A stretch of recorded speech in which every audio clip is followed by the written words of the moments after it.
"Ma'am, we found your soaked child in the park." It was 1 a.m. on a stormy night when a police officer suddenly showed up at my door. I was totally confused. After all, my 2-year-old daughter was peacefully sleeping in her bed. The officer had with him a little girl, around 4 years old, wearing tattered clothes and looking frail. She stared at me trembling with tears in her eyes. The officer showed me a note the girl was clutching and had my name and address written on it. Could it be? I suddenly hugged the little girl, and a flood of memories rushed back into my mind.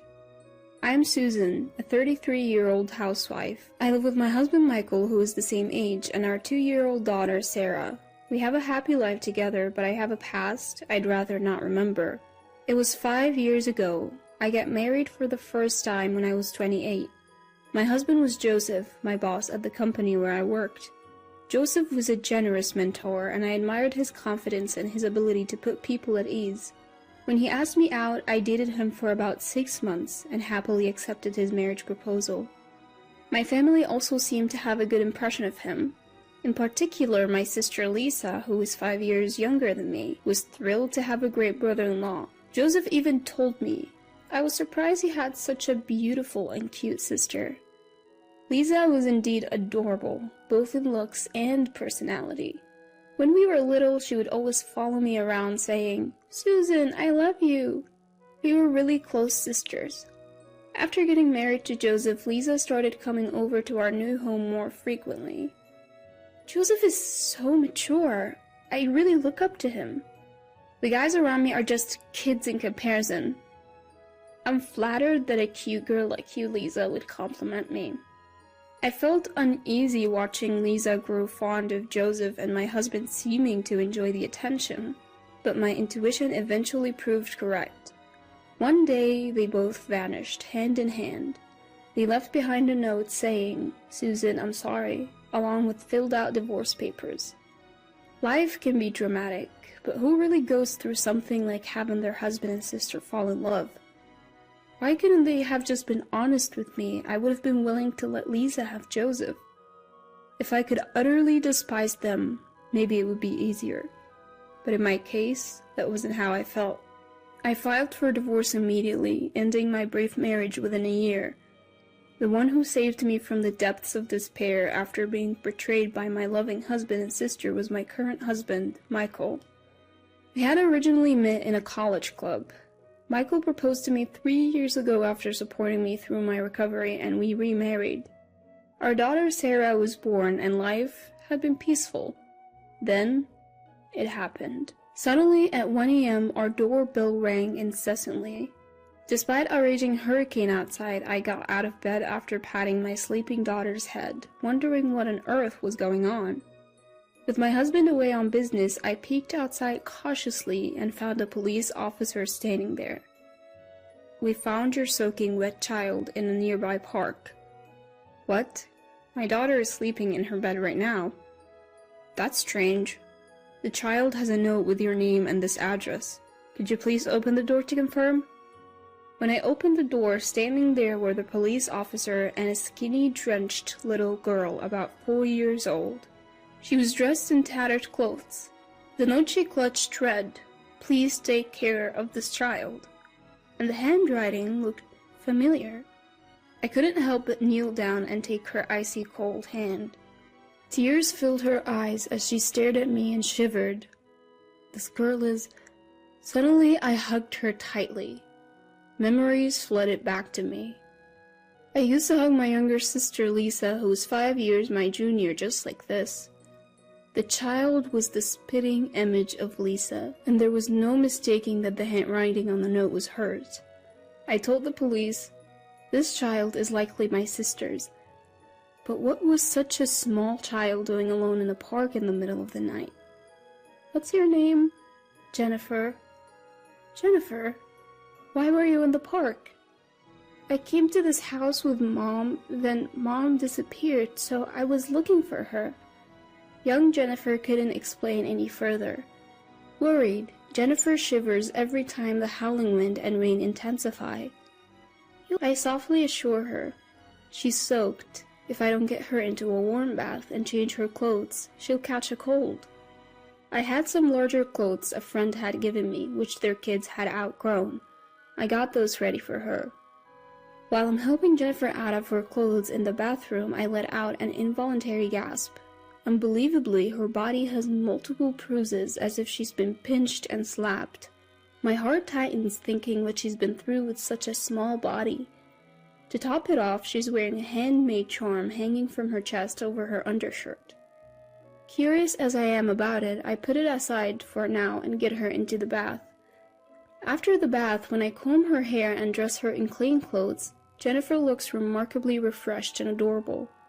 She's thin, but she strongly resembles my sister Lisa when she was young.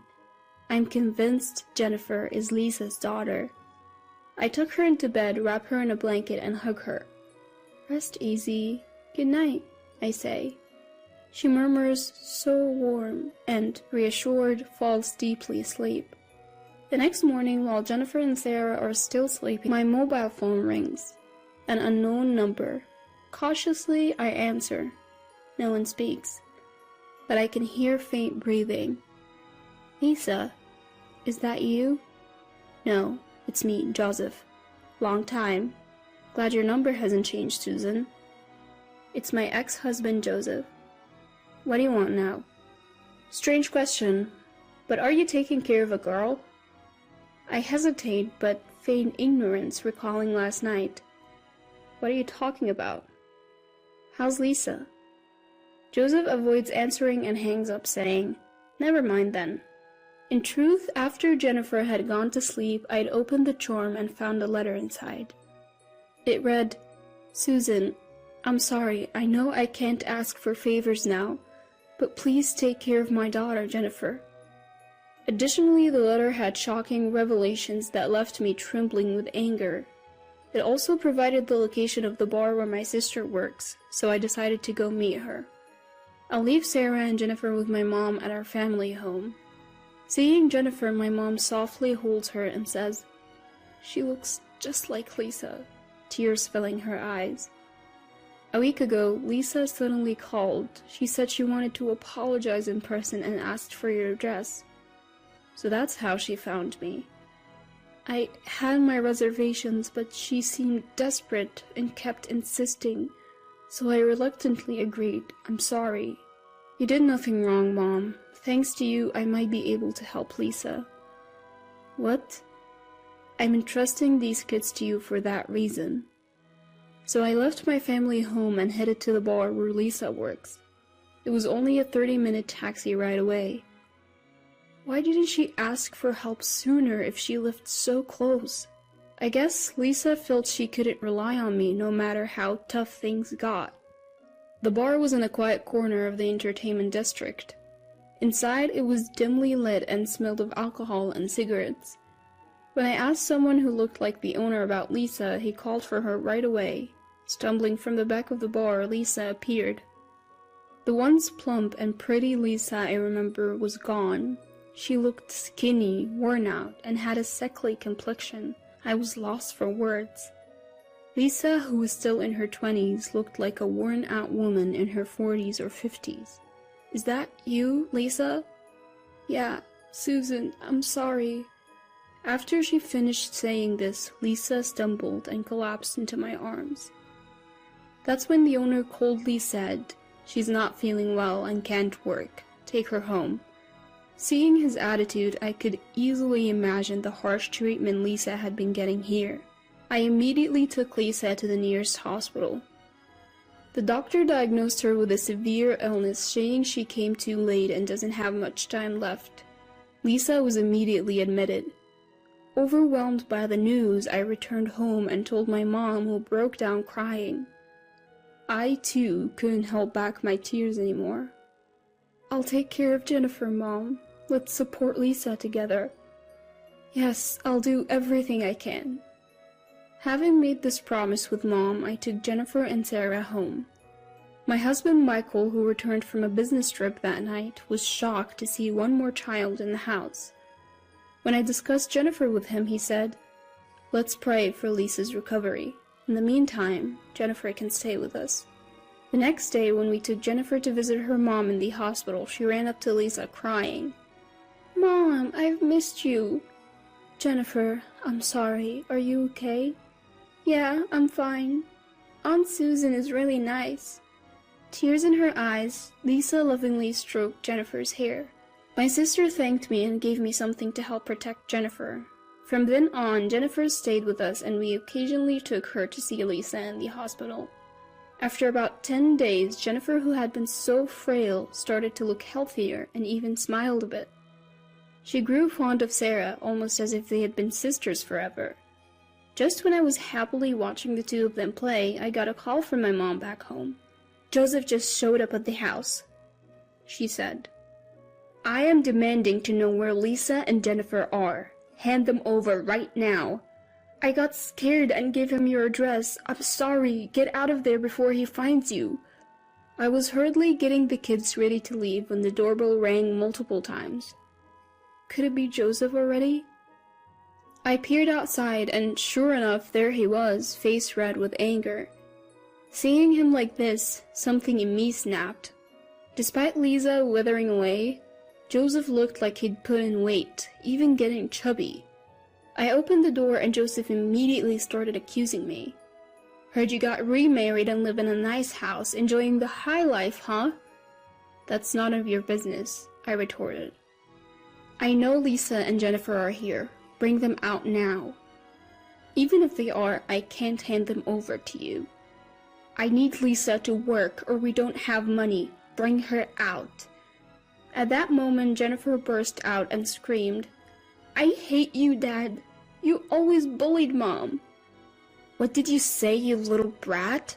Joseph tried to slap Jennifer, but I immediately stepped in between. "Lisa is in the hospital because of you. She's sick because you forced her to work and didn't allow her to get medical treatment." I had read about Joseph's recent behavior in a letter from Lisa that was inside the charm Jennifer was wearing. When Lisa got pregnant, she and Joseph left home together. Soon after Jennifer was born, they were broke and struggling.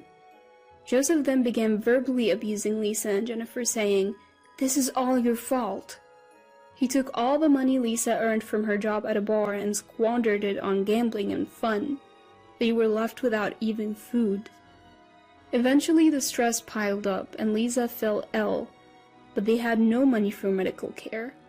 My sister had written, "I won't be able to raise Jennifer if things keep going like this. At least I want to save our child."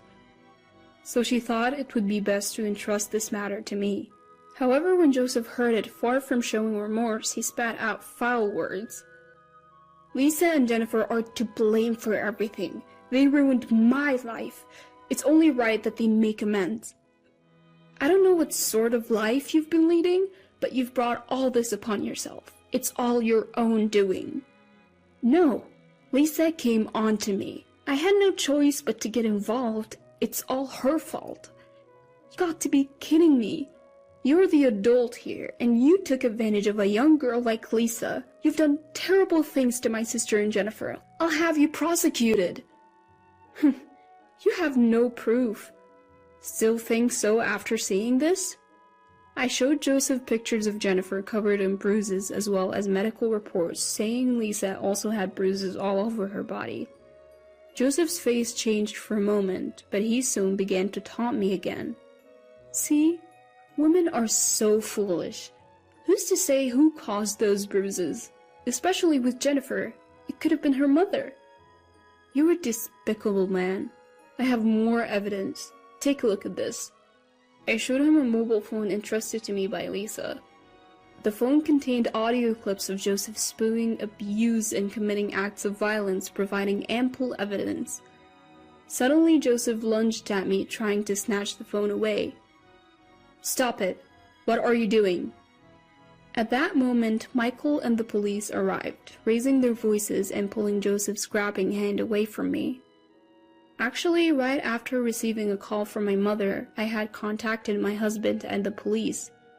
"Joseph, what you've done to my sister and Jennifer is unforgivable. I'll be handing all the evidence over to the police. You better reflect on your actions." Joseph was immediately taken away in a police car. Michael looked at me with a mix of disbelief and concern, letting out a sigh. You should have waited for me. What you did was reckless. I'm sorry, I just couldn't stand Joseph anymore. Are you hurt? As he said this, looking me over for injuries, I felt so grateful that I had married this man. That night, we got a call from the hospital.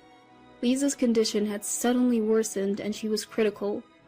I rushed there with Jennifer. Lisa was barely breathing, but still conscious. Hang in there. Joseph is arrested now. You're safe. Susan, I'm sorry. I messed up. Don't say that. I'm the one who introduced you to that horrible man. This isn't your fault, Lisa. Thank you. Please take care of Jennifer. Don't worry. I'll look after her until you get better. You need to hang on. Jennifer gripped Lisa's hand tightly, tears streaming down her face. Mom, Jennifer, I'm sorry. I'll be watching over you from the sky. Be a good girl. Mom, I'll be good. I want to be with you. Mom, Jennifer. And with that, Lisa lost consciousness. My sister passed away quietly the next day.